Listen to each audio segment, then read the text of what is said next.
नाजरीन, मैं हूं बिस्मिल आफ्ताब आलम और आप देख रहे हैं उर्दू हिंदी नॉलेज चैनल।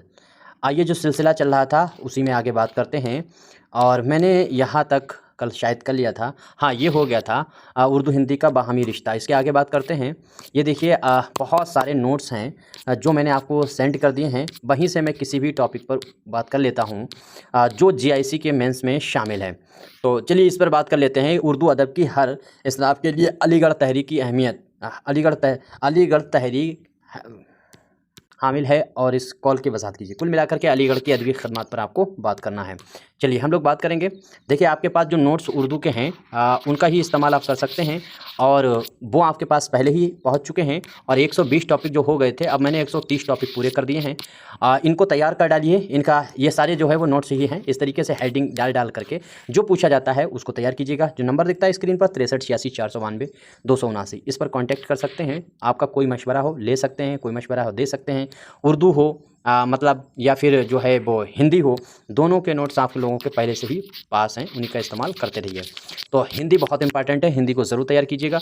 और उर्दू तो अमूमन एलटी वाले बच्चे इसमें हैं, तो वो पहले ही उनका एक्सपीरियंस है, वो दे भी चुके हैं। तो हिंदी आप किसी कीमत में ना छोड़िएगा। बाकी नई टीजीटी पीजीटी के लिए अपनी किताब शाहीन है, उसका मंगा सकते हैं। चलो बाद में बात करेंगे। हम लोग टॉपिक पर बात करेंगे कि अलीगढ़ तहरीक 19वीं सदी के आखिर में सर सैयद अहमद ख़ान ने शुरू की। ठीक है, ये बात सब कोई जानता है। इसके बाद देखिए क्या करना है। इसमें जो जितनी भी इसनाफ़ हैं, चाहे अफ़साना हो, नावल हो, मतलब और रिपोर्टाज हैं, ये जितनी ऐसी इसनाफ़ हैं जिनकी अलीगढ़ तहरीक में खूब फ़रोग़ हुई या अलीगढ़ की तहरीक के वक्त एक बहुत अच्छा हम आपको ट्रिक बताएं।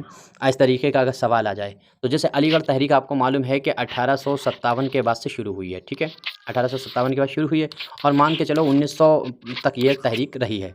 तो ऐसे राइटरों के नाम आपको याद होना चाहिए। अफ़साना निगार हैं, नावल निगार हैं, गज़ल गो हैं, नज़्म गो हैं, रिपोर्टाज लिखने वाले हैं, सफ़रनामे लिखने वाले हैं, ख़ुदनविस्त लिखने वाले हैं, सवाने हयात लिखने वाले हैं। वो जो 1840 के आसपास पैदा हुए हों और 1840 में पैदा हुए हों और 1920 या 25 में या 30 तक उनका इंतकाल हुआ हो, ऐसे लोगों के नाम और उनकी तसानीफ़ें डाल करके अदबी खदमात अलीगढ़ की लिख सकते हो। हालांकि कोई प्रकांड विद्वान अगर उर्दू का हो तो हम उसे तो भाई नहीं समझा रहे हैं, क्योंकि हमें खुद उर्दू वगैरह नहीं आती है। लेकिन हम उर्दू में जितना मुझे पता है, एक्सपीरियंस है, उसी के दम पर हम बोल रहे हैं। जैसे पिछली बार जीआईसी का मेंस मैंने लिखा है, फिर असिस्टेंट प्रोफेसर जैसे यहाँ हम हैं, तो हम जिस तरीके से करते थे अपना पेपर, हम उसी तरह से हम बात करते हैं। इसकी बुनियादी मकसद देखिए, मकसद में मुसलमानों में जदीद तालीम का शऊर पैदा करना था। ये बात सबसे इम्पॉर्टेंट है कि मुसलमानों को जागरूक करना था इस तहरीक का काम। लेकिन इसने उर्दू अदब के हर सिन्फ पर गहरा असर डाला। अब हर सिन्फ का मतलब क्या है? हर सिन्फ मतलब अफ़साना हो, इसमें बहुत अच्छे अफ़साने, सॉरी नावल हो, इसमें बहुत टॉप नावल इसकी ईजाद ही माना जाता है अलीगढ़ तहरीक की। तो ये सारी चीज़ें आएंगी, फिर हम लोग चलो इस पर समझाने की बातें बाद में कर लेंगे। जैसे नस्र और मकाला निगारी। तो नस्र और मकाला निगारी में देखिए कि अलीगढ़ तहरीक से पहले उर्दू नस्र या तो दास्तानवी जैसी थी या फ़ारसी ज़दा। सर सैयद ने तहज़ीबुल इख़लाक़ और रसाइल सर सैयद के ज़रिए सादा, मुंतक़ी और इल्मी नस्र मुतारिफ़ करवाई। इसी उसलूब ने बाद में मज़मून, ठीक है, बाद में मज़मून, मकाला और तनक़ीद की बुनियाद रखी। ठीक है, क्लियर हो गया होगा ये चीज़ें। अब कौन कौन सी बुनियादी चीज़ें लिखी, क्या क्या किसने काम किया, वो आप आगे भी डाल सकते हैं। अब यहाँ पर देखिए एक एक सिंह पर बात करते चले जाओ, अदबी खदमात होती चली जाएंगी। अलीगढ़, बस अलीगढ़ में देखिए नावल और ड्रामा दो सिनफ़ें एक साथ में मैंने डाल दी हैं, क्योंकि आपको मालूम है आपको अपना जवाब भी 250 अल्फाज में देना है। मैं आपको एक बहुत शानदार तरीका बता देता हूँ। आप जब वहाँ पेपर हल करेंगे तो जो 250 अल्फाज में जिसका जवाब देना है, तो आप एक पेज पूरा भर दीजिए, दूसरा पेज पूरा भर दीजिए और तीसरे पेज में 2-3 लाइनें लिख करके वहीं पर अपना मजमून छोड़ दीजिए। मतलब वहाँ पर फुल स्टॉप नहीं लगाना है, छोड़ देना है। ऐसे ही दूसरा सवाल कर लीजिए, तीसरा, और पाँचों इस तरह से पूरे कर लीजिए। फिर 150 वाले पर आ जाइए, उसमें 150 वाले को भी आप लगभग 1.5 पेज कर दीजिए और आधा पेज छोड़ दीजिए। ऐसे सारा पेपर हल कर लीजिए। एक दिन पेपर के बारे में बताएंगे कि कितना पेज करो, क्वेश्चन ना छूटे। और बाद में जब आपके पास आधा घंटे का टाइम बचेगा तो जैसे ये 250 वाले अल्फाज में एक पेज आपने पूरा किया था, दूसरा किया था, तीसरे में 2-3 लाइनें लिखी थी, फटाफट उन्हीं 2-3 लाइनों के बजाय फटाफट आधा पेज उसमें बढ़ा दीजिए। यानी अपना मजमून जो है वो 2 पेज में जो किया था आपने, तीसरा पेज शुरू किया था, उस तीसरे पेज का कतई आखिर तक ना जा करके लगभग 2.5 पेज में कर दीजिए। ऐसे ही दूसरा सवाल आपने छोड़ रखा था तो उसमें आगे अल्फाज बढ़ा करके, हेडिंग डाल करके या खुद उसे एक बार सरसरी नज़र से देख करके उसमें बातें तसलसल के साथ बढ़ा दीजिए। ऐसे सारे टॉपिक बाद में बढ़ा देना, लेकिन शुरू में ही ऐसा नहीं है कि एक ही क्वेश्चन मिला और झोंकना शुरू कर दिया और पता चला उसमें आखिर के क्वेश्चन छोड़ दिए। ये गलती ना हो, हम लोग इस पर बाद में बात करेंगे। तो अलीगढ़ और ड्रामा देखिए, अलीगढ़ तहरीक में नावल और ड्रामा की शुरुआत में देखिए मौलवी नज़ीर अहमद अलीगढ़ तहरीक के हमदर्द थे और सर सैयद की दोस्ती का उन पर गहरा असर था। यही वजह है कि उन्होंने मरातुल उरूस तौबतुन नसूह जैसे इस्लाही नावल लिखे। ठीक है, और चाहते हैं यहाँ पर नाम उनके डाल सकते थे। उसका मकसद नावल की अखलाकी तरबियत का ज़रिया बनाना था। ये बात समझ गए। इस तरह उर्दू नावल को एक समाजी मकसद मिला। तो समाजी मकसद इस तरह से मिला है अलीगढ़ तहरीक के ज़रिए नावल को। मैं कह रहा हूँ भाई मुझे आता नहीं है, मैं जैसे बता रहा हूँ आप ऐसे लिख दोगे तो आपका काम हो जाएगा। कुछ लोग बड़े होशियार हैं, कमेंट करते हैं ऐसा नहीं लिखा जाएगा वैसा, या तो ये वो लोग होते हैं जो टीचर बनना चाहते थे लेकिन कुछ उखाड़ नहीं पाए इसलिए कमेंट ऐसे करते हैं, या फिर हो सकता है ये हकीकतन बड़े विद्वान हों लेकिन ये बेरोज़गार थे, ये बेरोज़गार ही जीवन भर रहेंगे।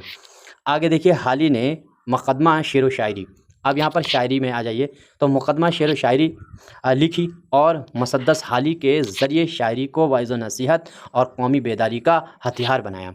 तो इसमें जो है वो इस्लाह की गई है समाज की, और समाज की बुराइयों पर बात की गई है मुसद्दस हाली लिख करके।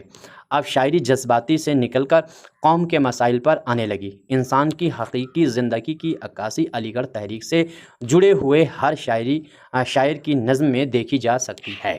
ठीक है, तो हकीकत पर ज़्यादा जोर दिया ना सर सैयद ने, तो हर शायर वैसा मिले। आगे सवाने तारीख़ और तनक़ीद, देखिए दो टॉपिक हमने एक साथ में शामिल कर दिए हैं। तो सवाने और लिखे गए जो अदबी खदमात में आई है अलीगढ़ तहरीक की देन है, और तारीख़ लिखना अलीगढ़ तहरीक की देन है, और तनक़ीद लिखना भी अलीगढ़ तहरीक की देन है। अब ऐसी चीज़ें आप यहाँ पर डाल सकते हो। अलीगढ़ तहरीक के इसातिज़ा ने सवाने उमरी, तारीख़ और तहक़ीक़ी मज़ामीन लिखने का रिवाज डाला। मौलाना हाली ने हयात सादी, हयात जावेद, यादगार गालिब जैसी सवानें लिखीं। ठीक है, सवाने की बुनियाद पड़ी। वहीं शिबली नौमानी ने अल नौमान, अल महमून, अल फ़ारूक जैसी सवानें लिखी। साथ ही साथ ने मवाज़ना अनीस दबीर और शेरुल अज़्म जैसी तनक़ीदी किताबें भी लिखी हैं। बाद में अलीगढ़ तहरीक के रहनुमा सर सैयद खुद थे। उन्होंने आसारुल सनादीद और मौलवी ज़काउल्लाह की तारीख़ हिंद इसकी मिसाल हैं। ठीक है, इतनी चीज़ें आपके समझ में आ गई। अब आगे देखिए अलीगढ़ तहरीक ने और बहुत से, अब यहाँ पर मैंने अलग अलग टॉपिक डाल करके हेडिंग डाल करके तो नहीं लिख सकते थे क्योंकि कम समय में करना है। आप वहाँ पर अगर टाइम मिले तो हेडिंग बना सकते हो और सिर्फ जैसे रिपोर्ताज का रिवाज जो है वो अलीगढ़ ने दिया है, और अलीगढ़ में जितने जो शोरा थे उनके रिपोर्ताज और रिपोर्ट उन्होंने जो लिखे हैं और वो आप उनका नाम डाल सकते हैं। सफ़रनामे जो लिखे गए हैं अलीगढ़ की तहरीक के समय वो डाल सकते हैं। खुदनविश्त जो लिखी गई हैं वो डाल सकते हैं। ये सारी चीज़ें यहाँ पर हमने ऐड कर दी हैं उसी एक ही चीज़ में समो दी हैं। तो बहुत सी सिनफ़ें जो हैं जिनको अवामी ज़िंदगी से जोड़ा है किसने, अलीगढ़ तहरीक ने। इनमें इंशाइया निगारी, अब इंशाइया निगार और इंशाइया निगारी अलग से आप टॉपिक डाल सकते थे। इसके बाद में रिपोर्ताज, अफसाना निगारी, तंज़ो ज़राफ़त, मज़मून नवीसी जैसे जो है सिनफ़ शामिल हैं। इनमें सब में काम किया। मैंने कहा सफ़रनामा भी यहाँ पर डाला जा सकता था, खुदनविश्त डाली जा सकती थी, ये भी चीज़ें हैं। रिसाले डाले जा सकते थे, अलीगढ़ तहरीक की देन है। नतीजा इस अलीगढ़ तहरीक का अगर आप देखेंगे तो अलीगढ़ तहरीक ने उर्दू अदब को तफरीह से निकाल कर इस्लाह का ज़रिया बनाया। इसने हर सिनफ को जदीद मौज़ूआत, सादा ज़बान, कौमी मकसद दिया। इसीलिए कहा जाता है कि उर्दू अदब की जदीदियत का आगाज़ अलीगढ़ तहरीक से हुआ। तो इस तरह से ये मज़मून पूरा हुआ और मैंने यहाँ पर बहुत गहरी बातें आपको बता दी हैं जो अलीगढ़ तहरीक से थी। अब ये दिल्ली कॉलेज है, बाकी ये सारी चीज़ें हैं वो आपको मालूम ही है, आपके पास पहले से ही है। शुमाली हिंद में मसनवी का इर्तिका है, ये शुमाली हिंद और नज़्म और नस्र का शामिल है। ठीक है, आखिर में भाई अपना नंबर है 6386 492 279, उस पर कॉन्टेक्ट करके आप अपने नोट्स मंगवा सकते हैं, मशवरा दे सकते हैं, हिंदी के मंगा सकते हैं, उर्दू के मंगा सकते हैं, साथ ही साथ में मंगा सकते हैं क्या आप इसको PDF के तौर पे भी ले सकते हैं और आप अपने आप तैयार कर लीजिए क्योंकि मंगाएंगे तो इतना टाइम है भी नहीं। अब पहले जिन्होंने मंगाए हैं उसकी बात अलग है, और बाद में साथ ही साथ में TGT FIGT की जो नई वैकेंसी है उसके लिए अपनी शाहीन है उसका अध्ययन ज़रूर कीजिएगा, और जो प्रैक्टिस मैंने 15,000 क्वेश्चनों की करवा के रखी है ऑब्जेक्टिव क्वेश्चनों की उनको ज़रूर कीजिएगा। ठीक है, बाकी जो मशवरे दीजिए, अच्छी लगे वीडियो लाइक कीजिए वरना डिसलाइक कीजिए। शुक्रिया, खुदा हाफ़िज़।